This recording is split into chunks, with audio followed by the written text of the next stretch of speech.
Good afternoon, everyone. Welcome to the Adventure and Mystery Book Club. I'm Bill Mallory over here at the La Jolla Library and all that good stuff. We are here reading a couple of chapters from Princess of Mars by Edgar Rice Burroughs. We are reading chapters 13 and 14 today. Before we begin, I want to wish you a happy New Year, first of all. But then I also want to mention that as we've been reading, we are getting a lot of new characters and a lot of strange names, and so I wanted to kind of recap briefly before we talk about the story to sort of tell you who everyone is in the cast and kind of let you get a chance to become familiar with who they are and their importance to our main character, who is of course John Carter, warlord of Mars, late of Earth, and former Civil War soldier.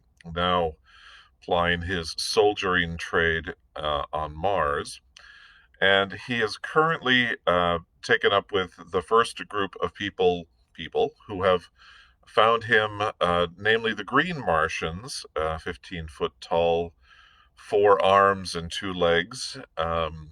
And they are also called Tharks, by the way. They have just revealed this. And one of the things that Edgar Rice Burroughs has done in this story, I've noticed, is he doesn't always, sometimes he does, but he doesn't always sort of introduce these new names for things with any kind of flourish.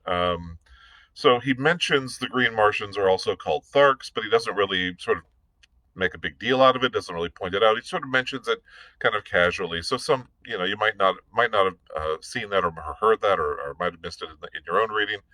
But same thing with he did the same thing with Woola, the little Martian dog, and it's just kind of funny where he just sort of mentions these things like we already know, but there's really no sort of introduction or no sort of introductory kind of statement, kind of saying, and this is called a blah because we wanted to emphasize that.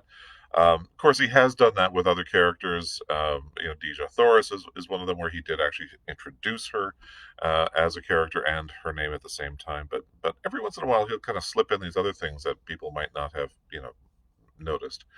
So John Carter is currently with the group of the Green Martians. This is a smaller tribe from the whole. Obviously, there's a larger group. The leader of the group is a Martian named Lorquas Patamal, and he is considered to be he's been described as a very ugly, very huge, very nasty kind of ruler. And at his along the same lines, there's a female antagonist by the name of Sarkosia, who is already causing trouble for John Carter and his friends. Um, John Carter has been taken in by one of Lorquas Batamal's chief lieutenants, basically one of his second in command, who is Tars Tarkas. In Tars Tarkas's retinue, there is the female Martian Sola, and Sola is really sort of looking at after she's looking after John Carter in a kind of motherly kind of way.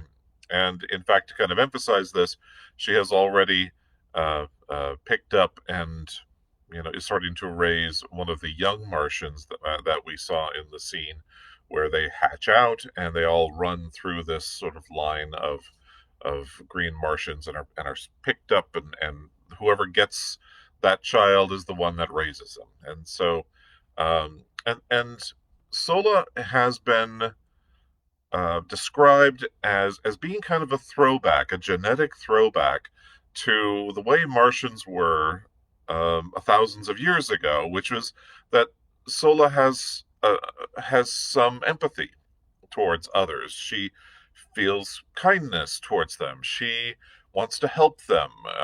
She is looked down upon by the fellow Tharks for this trait in her, and she has been mocked, and she has been kind of chastised and insulted for being this way, and basically it is being told that she is the way they used to be, which is not necessarily a desirable thing. But it's good for John Carter because he has been taken care of, and she has been helping him, and so anyway, there's that. We've got Tarsarchus, we've got uh, Sola, we've got the problematic characters of Lorca Hospitamal and Sarkoja. And this is also, by the way, we also want to reference that there is a leader, grand chief of all the Tharks in the great central city of the Tharks, and that is Tal Hajus. So if you hear that name, that is another character, but he is the big boss. He is the ruler of all of the tribes. Um, and we'll find out more about that as the story goes on as well. And then, of course, as I mentioned before, we have the Martian dog. They haven't named the species yet, but again, he'll probably just throw it out just as in a casual sense. But that is Woola, and Woola is the animal, supposedly 10 legs, and and three rows of tusks, and sort of the big lizard-like creature, and John Carter, after the duel between he and the two white apes, Woola comes in and saves him, and then he in turn saves Woola and kills both of the apes. And for his trouble, he was going to be put down by the Green Martians, who see any sort of weakness as something that they don't want to have around. And so Woola was injured. Woola was needed to recover, and since he was not in good shape after the fight, they were just going to shoot him, and that would be it. And of course, John Carter saves him. John Carter is the one who puts himself in harm's way to save Woola, and they're like, well, okay. And in the process, during the story, John Carter has already been attacked by and defended himself against two of the Green Martians. And the way that they have described the situation is, if he defeats them, and in this case he has killed both of them, he will then get his all the items and belongings and the staff and the people that are associated with him will now belong to whoever defeats them and kills them. In this case, John Carter. John Carter. So he has defeated two Martian chieftains, and so all of their jewels and their clothing, such as they are, and everything else goes to him, and that's where we're at right now. And of course, if I'm going to list characters, we certainly want to mention the recent arrival of the first red Martian that John Carter has seen, in the form of Deja Thoris, a very beautiful, dark-haired, red-skinned woman, and she is currently a captive of Lord Quaspatamal and Sarkoja. And basically, John Carter has kind of come up and said, you're not treating her well. I'm going to take her. I'm going to make sure that whatever, if she has to stay somewhere, she's going to stay with me and my people, because I don't trust you and what you're doing. So this was an insult to Sarkoja, who was one of the guards, who was, again, treating Deja Thoris very poorly. And now this is a further insult to Sarkoja, which has prompted more bad behavior on her part to kind of get even with John Carter. Meanwhile, John Carter is talking to this woman, and they're understanding each other, and he's learning the language, so they're able to actually speak to each other, and she is being taken care of rather by Sola, in the helpful way, not necessarily the aggressive, mean way that Sarkoja was. So Sola is looking after Deja Thoris, and will then, take care of her in going forward. So that's really kind of the recap of the stories so far. without going into too much detail. But I will tell you this. Chapter 13, which we will be reading first, um, is actually has the scene in it that is my personal favorite. And I think it really kind of talks, it encapsulates, for me anyway, the entire story, all in this one scene. And we'll talk about it afterwards because I don't want to go into detail now. But they did not include this scene in the movie, which is unfortunate because like I said, for me it was like the main scene. This was the one that really defined the story as far as I'm concerned. So rather than talk on and on and on, let's just start reading, shall we? Chapter 13, which is entitled Lovemaking on Mars. Following the battle with the airships, the community remained within the city for several days, abandoning the homeward march until they could feel reasonably assured that the ships would not return. For to be caught on the open plains with a cavalcade of chariots and children was far from the desire of even so warlike a people as the Green Martians. During our period of inactivity, Tars Tarkas had instructed me in many of the customs and arts of war familiar to the Tharks, including lessons in riding and guiding the great beasts which bore the warriors. These creatures, which are known as thoats, are as dangerous and vicious as their masters. But when once subdued, they are sufficiently tractable for the purposes of the Green Martians. Two of these animals had fallen to me from the warriors whose metal I wore, and in a short time I could handle them quite well as the native warriors, quite as well as the native warriors. The method was not at all complicated.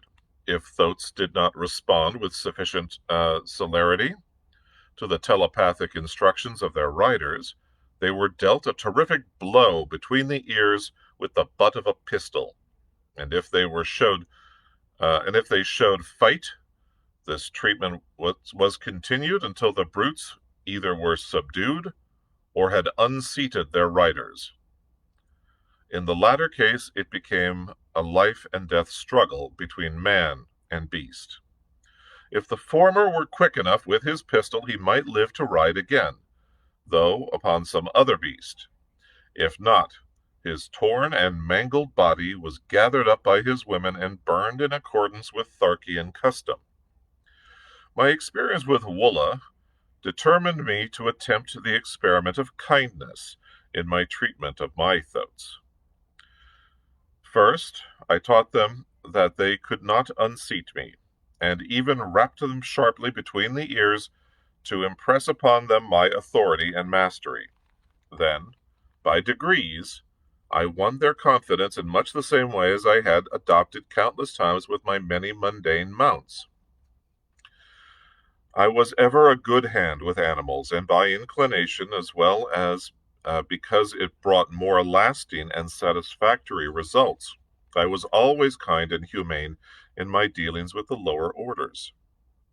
I could take a human life, if necessary, with far less compunction than that of a poor, unreasoning, irresponsible brute.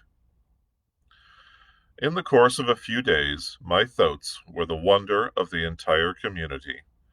They would follow me like dogs, rubbing their great snouts against my body in awkward evidence of affection, and respond to my every command with an alacrity and docility which caused the Martian warriors to ascribe to me the possession of some earthly power unknown on Mars. "How have you bewitched them?"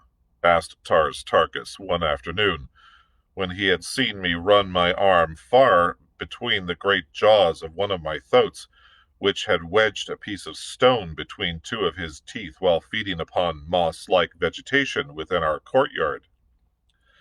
"By kindness," I replied. "You see, Tars Tarkas, the softer sentiments have their value, even to a warrior. In the height of battle, as well as upon the march, I know that my thoats will obey my every command, and therefore my fighting efficiency is enhanced, and I am a better warrior for the reason that I am a kind master.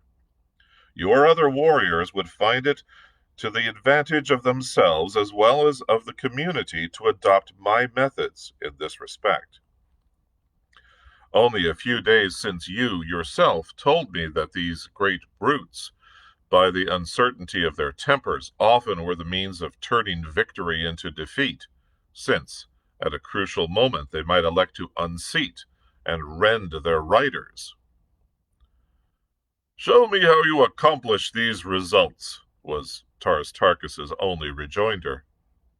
And so I explained, as carefully as I could, the entire method of training I had adopted with my beasts, and later he had me repeat it before Lorquaspatamal and the assembled warriors. That moment marked the beginning of a new existence for the poor Thoats, and before I left the community of Lorquaspatamal, I had the satisfaction of observing a regiment of as tractable and docile mounts as one might care to see. The effect on the precision and celerity of the military movements was so remarkable that Lorquaspatamal presented me with a massive anklet of gold from his own leg as a sign of his appreciation of my service to the horde. On the 7th day following the battle with the aircraft, we again took up the march towards Thark, all probability of another attack being deemed remote by Lorquaspatamal. During these days, just preceding our departure, I had seen but little of Dejah Thoris, as I had been kept very busy by Tarkis with my lessons in the art of Martian warfare, as well as in the training of my Thoats. The few times I had visited her quarters, she had been absent, walking upon the streets with Sola or investigating the buildings in the near vicinity of the plaza. I had warned them against venturing far from the plaza for fear of the great white apes, whose ferocity I was only too well acquainted with. However, since Woola accompanied them on all their excursions, and as Sola was well armed, there was comparatively little cause for fear. On the evening before our departure, I saw them approaching along one of the great avenues which led into the plaza from the east. I advanced to meet them, and telling Sola that I would take the responsibility for Dejah Thoris's safekeeping, I directed her to return to her quarters on some trivial errand. I liked and trusted Sola, but for some reason I desired to be alone with Dejah Thoris, who represented to me all that I had left behind upon earth in agreeable and congenial companionship. There seemed bonds of mutual interest between us as powerful as though we had been born under the same roof, rather than upon different planets, hurtling through space, some 48 million miles apart. That she shared my sentiments in this respect, I was positive, for on my approach the look of pitiful hopelessness left her sweet countenance, to be replaced by a smile of joyful welcome, as she placed her little right hand upon my left shoulder in a true red Martian salute. Sarkoja told Sola that you had become a true Thark, she said, and that I would now see no more of you than of any of the other warriors. Sarkoja is a liar of the first magnitude, I replied. Notwithstanding the proud claim of the Tharks to absolute verity, Dejah Thoris laughed. I knew that even though you became a member of the community, you would not cease to be my friend. A warrior may change his mettle, but not his heart, as the saying is upon Barsoom. I think they have been trying to keep us apart, she continued, for whenever you have been off duty, one of the older women of Tarkis's retinue has always arranged to trump up some excuse to get Sola and me out of sight. They have had me down in the pits below the buildings, helping them mix their awful radium powder and make their terrible projectiles. You know that these have to be manufactured by artificial light, as exposure to sunlight always results in an explosion. You have noticed that their bullets explode when they strike an object? Well, the opaque outer coating is broken by the impact, exposing a glass cylinder, almost solid, in the forward end of which is a minute particle of radium powder. The moment the sunlight, even though diffused, strikes this powder, it explodes with a violence which nothing can withstand. If you ever witness a night battle, you will note the absence of these explosions, while the morning following the battle will be filled at sunrise with sharp detonations of exploding missiles fired the preceding night. As a rule, however, non-exploding projectiles are used at night.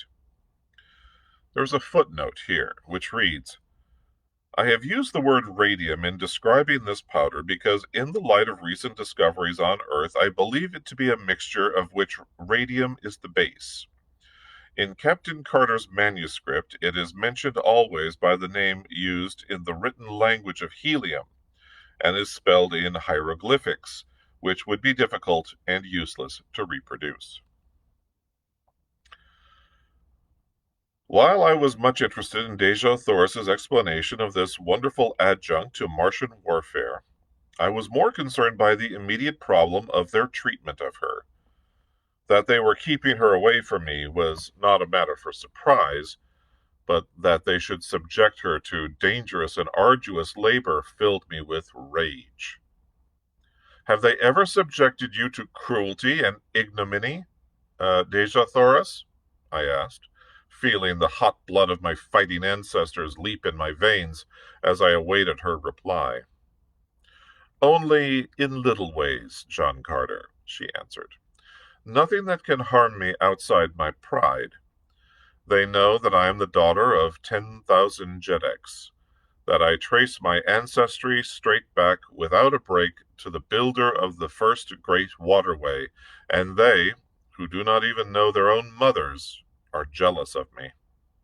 At heart, they hate their horrid fates, and so wreak their poor spite upon me, who stand for everything they have not, and for all they most crave and can never attain.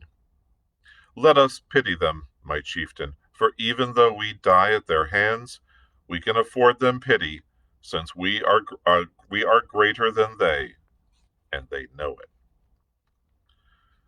Had I known the significance of those words, my chieftain, as applied by a red Martian woman to a man, I should have had the surprise of my life, but I did not know at the time, nor for many months thereafter.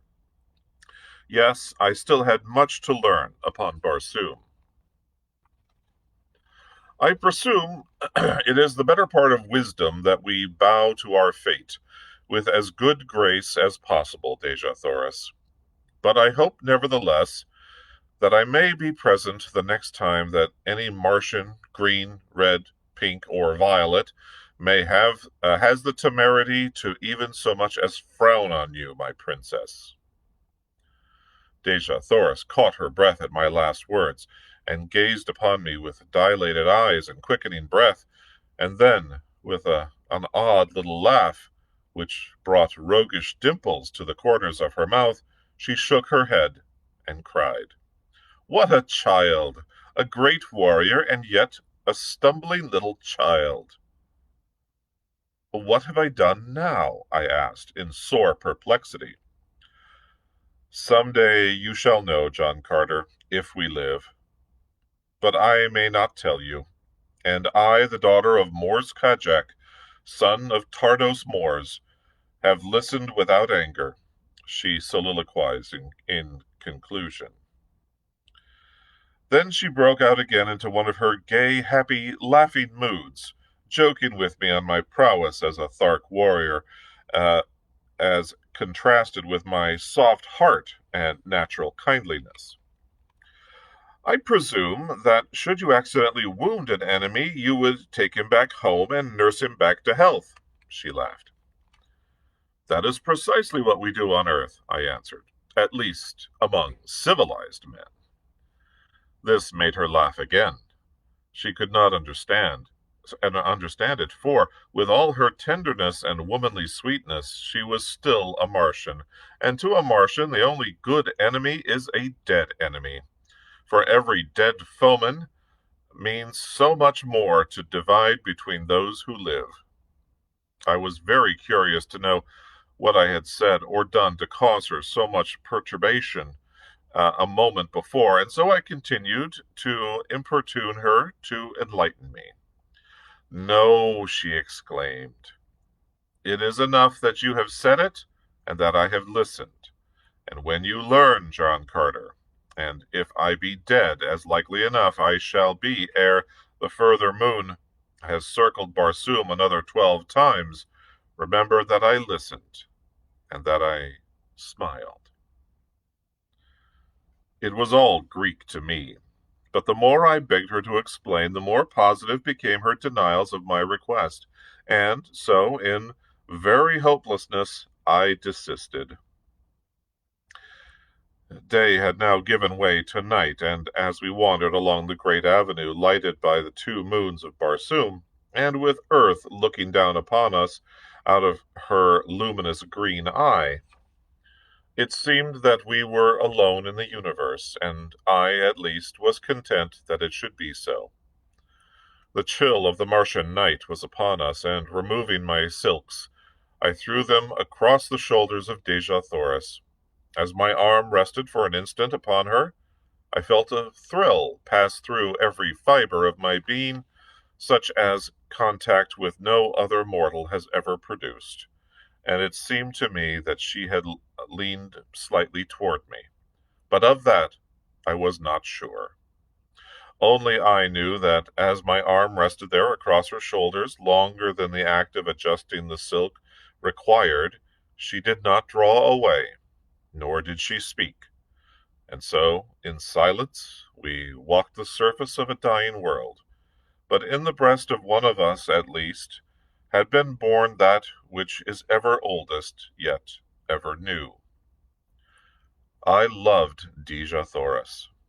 The touch of my arm upon her naked shoulder had spoken to me in words I could not mistake, and I knew that I had loved her since the first moment that my eyes had met hers, that first time in the plaza of the dead city of Korad.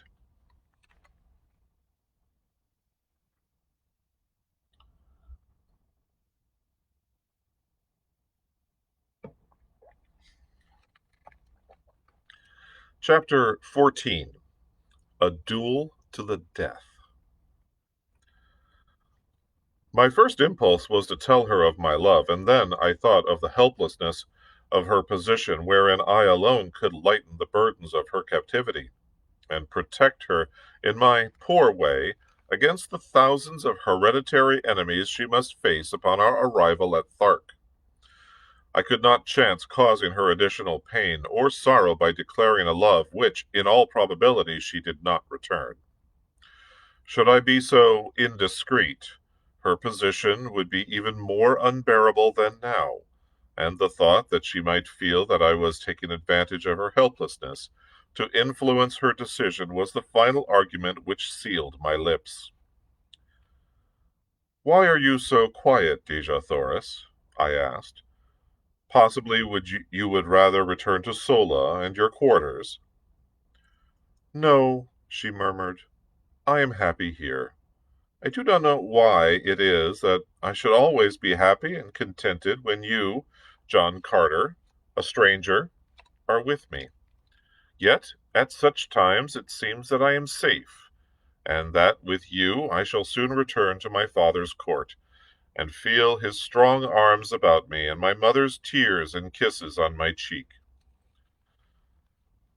Do people kiss, then, upon Barsoom? I asked, when she had explained the word she used, in answer to my inquiry as to its meaning. Parents, brothers, and sisters, yes, and, she added in a low, thoughtful tone, lovers. And you, Dejah Thoris, have parents and brothers and sisters? Yes. And a lover? She was silent, nor could I venture to repeat the question. The man of Barsoom, she finally ventured, does not ask personal questions of women, except his mother, and the woman he has fought for and won.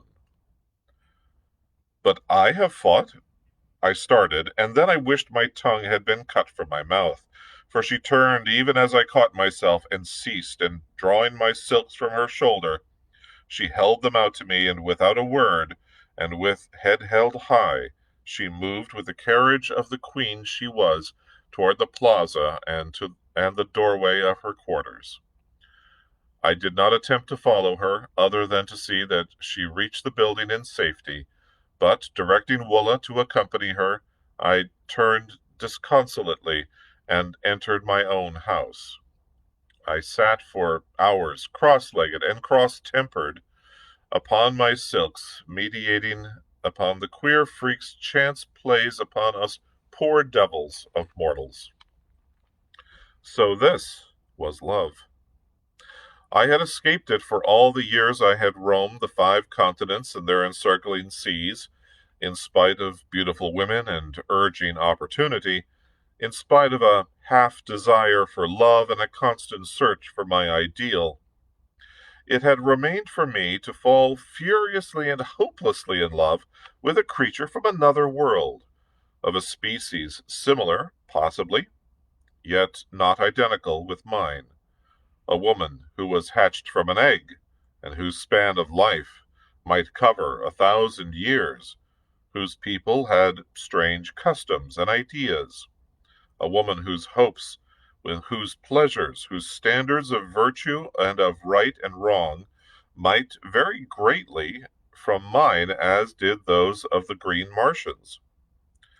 Yes, I was a fool, but I was in love, and though I was suffering the greatest misery I had ever known, I would not have had it otherwise for all the riches of Barsoom. Such is love, and such are lovers wherever love is known. To me, Dejah Thoris was all that was perfect, all that was virtuous and beautiful and noble and good. I believed that from the bottom of my heart, from the depth of my soul, on that night in Korad, as I sat cross-legged upon my silks, while the nearer moon of Barsoom raced through the western sky toward the horizon, and lighted up the gold and marble and jeweled mosaics of my world-old chamber. And I believe it today as I sit at my desk in the little study overlooking the Hudson. 20 years have intervened. For 10 of them I lived and fought for Dejah Thoris and her people, and for 10 I have lived upon her memory. The morning of our departure for Thark dawned clear and hot, as do all Martian mornings, except for the 6 weeks when the snow melts at the poles. I sought out Dejah Thoris in the throng of departing chariots, but she turned her shoulder to me, and I could see the red blood mount to her cheek. With the foolish inconsistency of love, I held my peace, when I might have pled ignorance of the nature of my offense, or at least the gravity of it, and so have effected, at worst, a half conciliation. My duty dictated that I must see that she was comfortable, and so I glanced into her chariot and rearranged her silks and furs. In doing so, I noted with horror that she was heavily chained by one ankle to the side of the vehicle. "What does this mean?" I cried, turning to Sola. "Sarkoja thought it best," she answered, her face betokening her disapproval of the procedure. Examining the manacles, I saw that they fastened with a massive spring lock. "Where is the key, Sola? Let me have it." "Sarkoja wears it, John Carter," she answered. I turned without further word and sought out Tars Tarkas, to whom I vehemently objected the unnecessary humiliations and cruelties, as they seemed to my lover's eyes, that were being heaped upon Dejah Thoris. "John Carter," he answered, "if ever you and Dejah Thoris escape the Tharks, it will be upon this journey. We know that you will not go without her. You have shown yourself a mighty fighter, and we do not wish to manacle you. So we hold you both in the easiest way that will yet ensure security. I have spoken." I saw the strength of his reasoning at a flash, and knew that it were futile to appeal from his decision, but I asked that the key be taken from Sarkoja and that she be directed to leave the prisoner alone in the future. "This much, Tars Tarkas, you may do for me in return for the friendship that, I must confess, I feel for you." "Friendship?" he replied. "There is no such thing, John Carter. But have your will. I shall direct that Sarkoja cease to annoy the girl, and I myself will take custody of the key." "Unless you wish me to assume the responsibility," I said, smiling. He looked at me long and earnestly before he spoke. "Were you to give me your word that neither you nor Deja Thoris would attempt to escape until after we have safely reached the court of Tal Hodges, you might have the key and throw the chains into the river Is." "It were better that you held the key, Tars Tarkas," I replied. He smiled, and said no more. But that night, as we were making camp, I saw him unfasten Deja Thoris's fetters himself. With all his cruel ferocity and coldness, there was an undercurrent of something in Tars Tarkas which he seemed ever battling to subdue. Could it be a vestige of some human instinct come back from an ancient forebear to haunt him with the horror of his people's ways? As I was approaching Deja Thoris's chariot, I passed Sarkoja, and the black, venomous look that she accorded me was the sweetest balm I have felt for many hours. Lord, how she hated me! It bristled from her so palpably that one might almost have cut it with a sword. A few moments later, I saw her deep in conversation with a warrior named Zad, a big, hulking, powerful brute, but one who had never made a kill among his own chieftains, and so was still an Omad, or man with one name. He could win a second name only with the medal of some chieftain. It was this custom which entitled me to the names of either of the chieftains I had killed. In fact, some of the warriors addressed me as Dotar Sojat, a combination of the surnames of the two warrior chieftains whose medal I had taken, or, in other words, whom I had slain in fair fight. As Sarkoja talked with Zad, he cast occasional glances in my direction, while she seemed to be urging him very strongly to some action.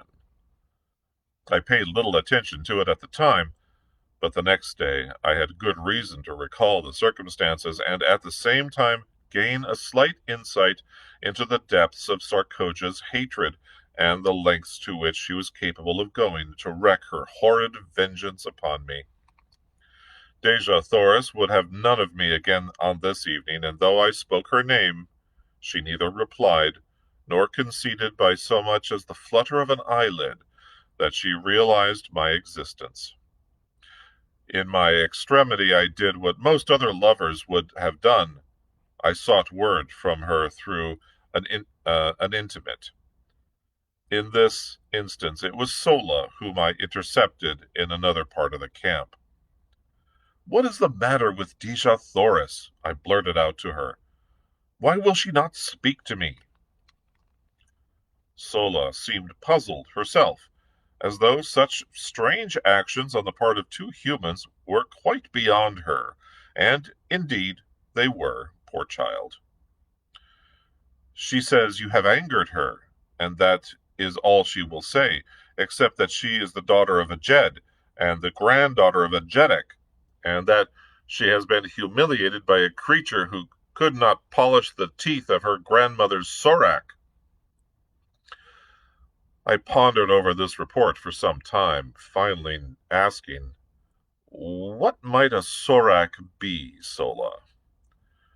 A little animal about as big as my hand, with the which the red Martian women keep to play with, explained Sola. Not fit to polish the teeth of her grandmother's cat. I must rank pretty low in the consideration of Deja Thoris, I thought, but I could not help laughing at the strange figure of speech, so homely and, in this respect, so earthly.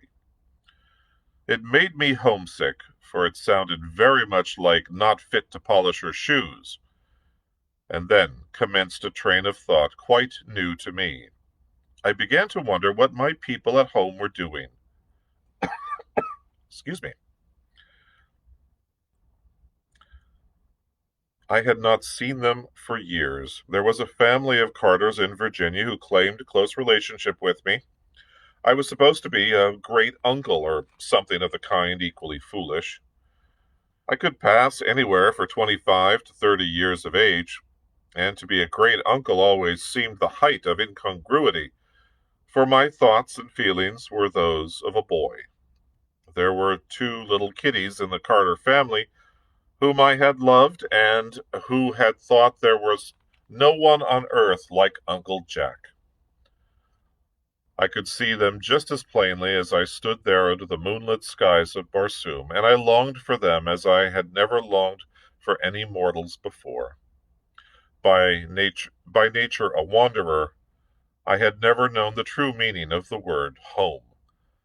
But the great hall of the Carters had always stood for all that the word did mean to me, and now my heart turned toward it from the cold and unfriendly peoples I had been thrown amongst. For did not even Deja Thoris despise me? I was a low creature, so low, in fact, that I was not even fit to polish the teeth of her grandmother's cat. And then my saving sense of humor came to my rescue, and laughing, I turned into my silks and furs and slept upon the moon-haunted ground, the sleep of a tired and healthy fighting man. We broke camp the next day at an early hour and marched with only a single halt until just before dark. 2 incidents broke the tediousness of the march. About noon we espied far to our right what was evidently an incubator, and Lorquas Patamal directed Tars Tarkas to investigate it. The latter took a dozen warriors, including myself, and we raced across the velvety carpeting of moss to the little enclosure. It was indeed an incubator, but the eggs were very small in comparison with those I had seen hatching in ours at the time of my arrival on Mars. Tars Tarkas dismounted and examined the enclosure minutely, finally announcing that it belonged to the green men of Warhoon, and that the cement was scarcely dry where it had been walled up.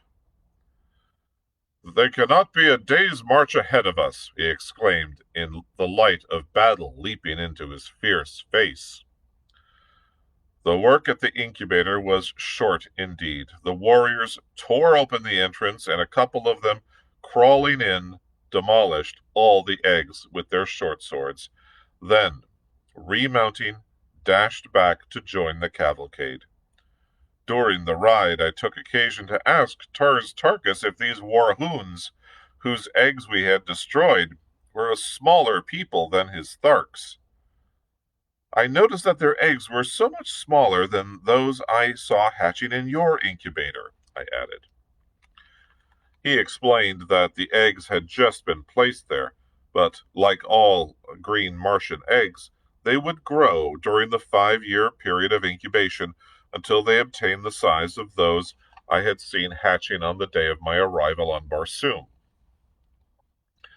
This was indeed an interesting piece of information, for it had always seemed remarkable to me that the green Martian women, large as they were, could bring forth such enormous eggs, as I had seen the 4-foot infants emerging from.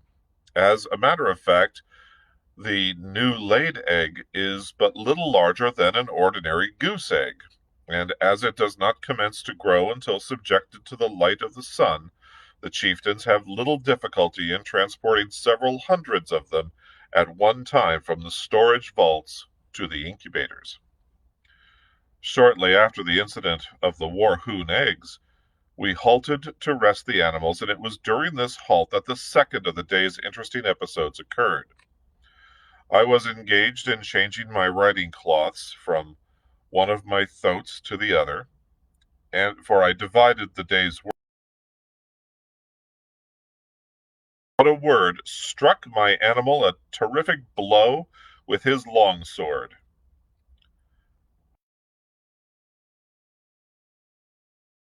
What reply to make? For, in fact, I was.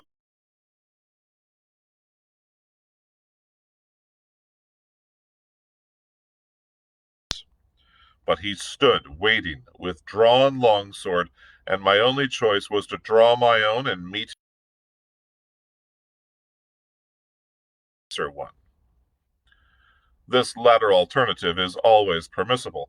Therefore, I could have used my short sword, my dagger, my hatchet, or my fists had I wished, and been entirely within my rights, but I could not use firearms or a spear while he held only his long sword. I chose the same weapon he had drawn because I knew he prided himself upon his ability with it, and I wished, if I worsted him at all, to do it with his own weapon. The fight that followed was a long one and delayed the resumption of the march for an hour.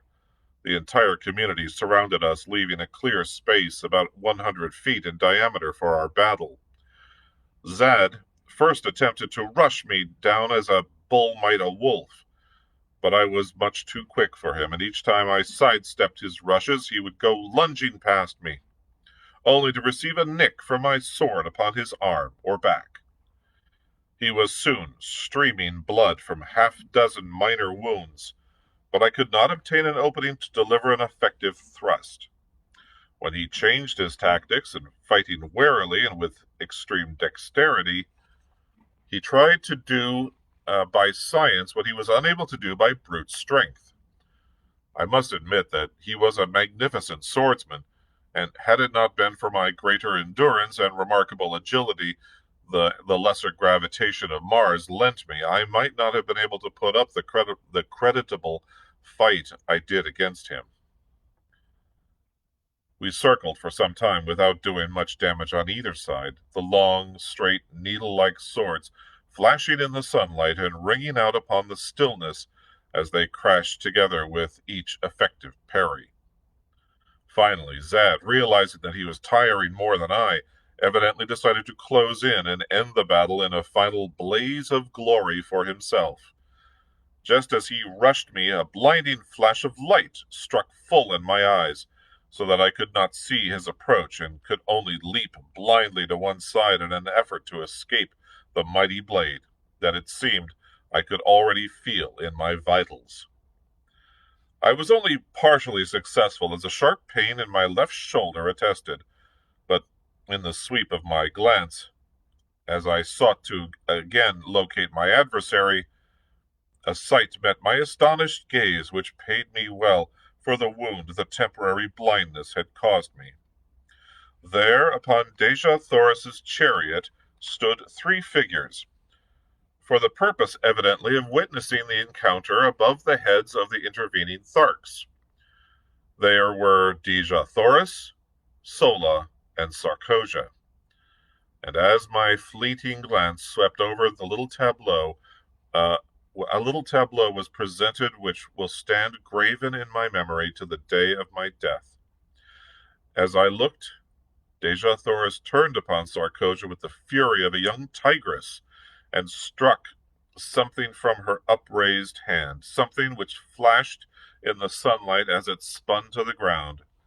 And then I knew what had blinded me at that crucial moment of the fight, and how Sarkoja had found a way to kill me without herself delivering the final thrust. Another thing I saw, too, which almost lost my life for me then and there, for it took my mind for the fraction of an instant entirely from my antagonist.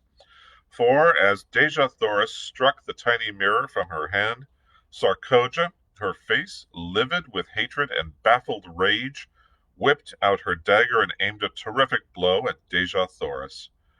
Then Sola, our dear and faithful Sola, sprang between them. The last I saw was a great knife descending upon her shielding breast. My enemy had recovered from his thrust and was making it extremely interesting for me. So I reluctantly gave my attention to the work at hand, but my mind was not upon the battle. We rushed each other furiously time after time till suddenly, feeling the sharp point of his sword at my breast in a thrust I could neither parry nor escape, I threw myself upon him with outstretched sword and with all the weight of my body, determined that I would not die alone, and if I could prevent it. I felt the steel tear into my chest. All went black before me. My head whirled in darkness, and I felt my knees giving beneath me. What a cliffhanger as we end chapter 14. Oh, that Edgar Rice Burroughs. What are you doing ending a chapter like that? Will our hero survive? Will he make it to chapter 15? Find out in 2 days on Wednesday at 4 p.m. as we will read chapters 15 and 16 of Princess of Mars by Edgar Rice Burroughs. Before I sign off, I do want to mention my favorite part, one of the scenes that I love the most is the scene where John Carter is showing the Tharks how to treat their mounts, how to treat their thoats. That's the part that is, for me, the epitome of John Carter on Mars, in that he is using kindness and he is using this sort of mutual respect for these animals, these so-called lesser beings, to make it known that you can get what you want in other ways, and you don't have to be these sort of aggressive, violent people like the Green Martians are, and that he is showing them the error of their ways and showing them what can be done with another tactic. I think is wonderful. It's a wonderful scene for me anyway, and I really enjoyed the fact that he's doing this all in front of them, and they sort of all of a sudden change their minds while this is happening, and suddenly Taras Tarkas is like, show me how to do that, and because it's working so much better. So anyway, I just wanted to throw that in there. It's one of my favorite scenes, and I just really had to draw that out. Meanwhile, I hope you enjoyed today's reading. We will continue again on Wednesday. Have a good rest of your day, everyone, and we will see you again. Thank you very much.